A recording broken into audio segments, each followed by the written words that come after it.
Assalamualaikum, I'm just Tayyib fans. I wanted to show this project I'm working on. I thought I'd share. I've had this Disney money box since I was a little boy. I wanted to pass it down to Suleiman, but it's useless without its cap because I misplaced it. So now I'm going to 3D print its cap. Let's see how it turns out.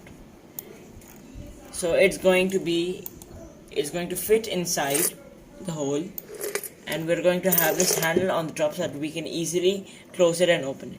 I've made a prototype of this cap to make sure it works. I've put it down in two pieces that I can easily check the measurements. So this part will be outside, and then there will be a smaller one inside, but it will be big enough to fit inside. And now the cap is done. It has been fixed in perfectly, and now it is very easy to take out. Jazakallah khair. Please like and subscribe.